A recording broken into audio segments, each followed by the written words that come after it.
Welcome back to the Crochet Credits. So it's my friends at Yarnspirations.com. Today is the Wiggles Crochet Dishcloth. This is the Wiggles technique where we're going to create a grid first, and then what you're seeing here, the lifting off layers, is called Wiggles. And so when you look at page number 2, you're going to see the grid work, and there's 11 rows complete, and then the wiggles are then added to it afterward in a spiral motion. You'll need 2 sizes of crochet hooks today, and you'll need a 4mm size G6 as well as an H, which is a 5mm hook. I'm going to be demonstrating this with Lily Sugar and Cream scrub off yarn today. Make sure that you're using 100% cotton for all your dishwashing needs.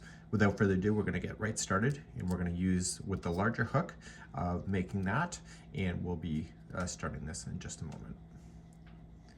Okay, let's begin. We're going to create a slip knot.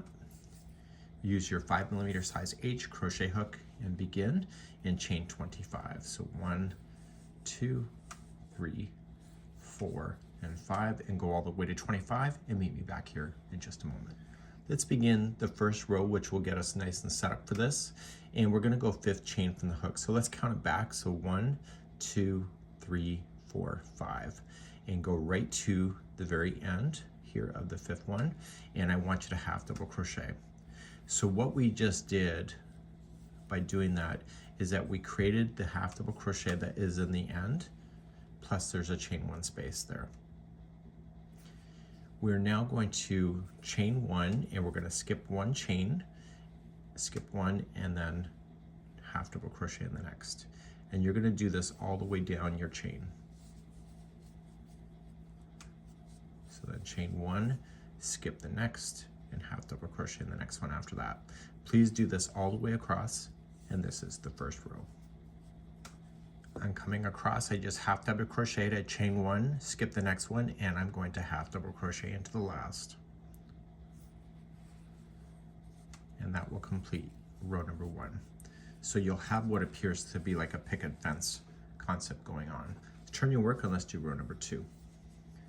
Row number 2, we're going to chain 3, which will count as 1 half double crochet and a chain 1 space. So just 1, 2, that's a half double crochet, and the third is a chain 1 space.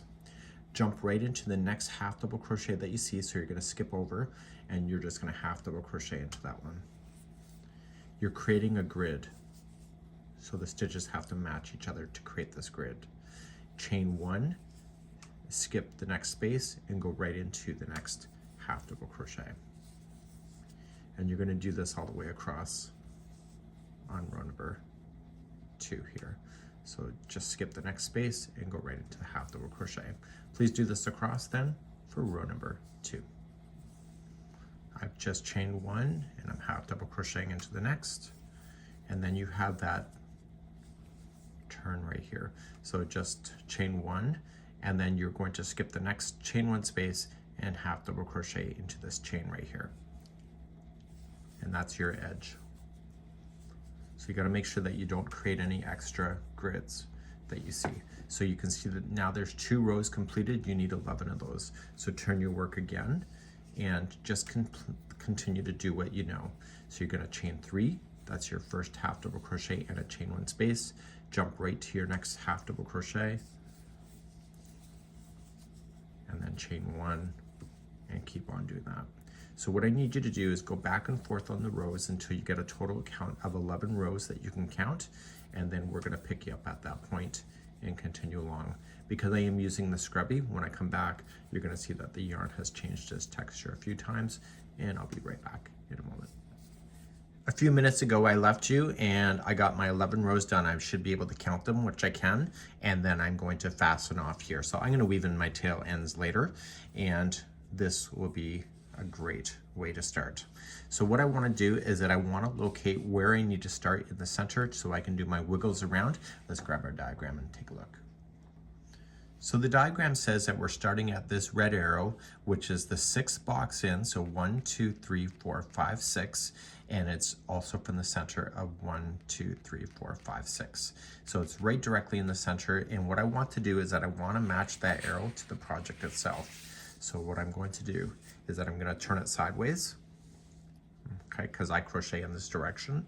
And so I'm going to look for the 6. So 1, 2, 3, 4, 5, 6, and then 1, 2, 3, 4, 5, 6. So right here is where I'm going to start. So let me grab some yarn and let's play. So right here is where I'm going to start, and I'm just going to use my smaller crochet hook with the 4mm size F, and I'm going to begin by just going into that space with this already on my hook, and I'm just going to just attach it with a slip stitch, chain 3, 1, 2, 3, and around the same post I want to put in another double crochet. Every post that we're going to play with in this concept is always going to have 2 double crochets in it, so it's nice and easy to remember. So we know that we have to jump then to the next one right here.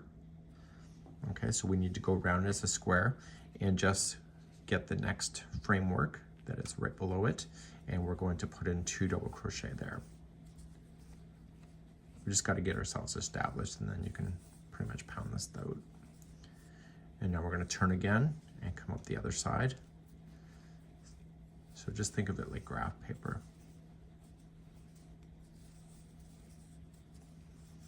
Okay, and then coming around, grab the one on top. That's part of that same box. And so you'll see that the double crochet that you started with is in your way here. So it means that you can't go any more around on that. So what you have to do is that you have to go straight across and double crochet the next one, and you'll put 2 in there, and then you'll turn to go down. So then turn and then catch the next frame that is part of that same box that you just jumped into, and you're going to double crochet around. These are really quite easy to do. They're really quite fun too to see it work its way out. So as you can see, you're just following the boxes around. So you can't go straight up on this one here, so you're going to have to go one more over. And so you just got to follow that diagram that's been provided to you.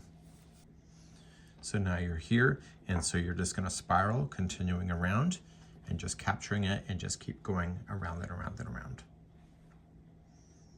So I'm coming around on the last round, and on the corners you will be going up the 2 but also across the 2. So really essentially the corners, you have 4 double crochets in them as you go around. So I'll meet you at the end of this in just a moment. So as I'm completing very last one, you only have the one here, and that's where you're going to stop. Okay, so if you want to do something that you can do, you can put 4 into the final and then just slip stitch it to the top of the first or one that you'll run into when you come around. So right into here, and that will kind of give it to a good conclusion, just like that. So you're going to want to weave in your ends at this point. So any ends that you have, take your time in doing that. You are using this product, so you want to be able to make sure those loose ends are woven in quite nicely. See how it's snaggy like that? That's exactly what you're looking for, so that it doesn't want to follow easily, and it's a really cool product. So you want to be able to put it through a tapestry needle. So just grab one of those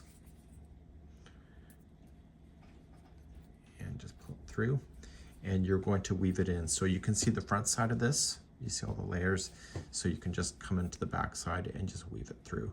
So don't be cheap about weaving that in, so give it a few good runs through, back and forth through different areas, and let it get tangled within itself, and all the loose ends you're going to want to do that with, that you'll have.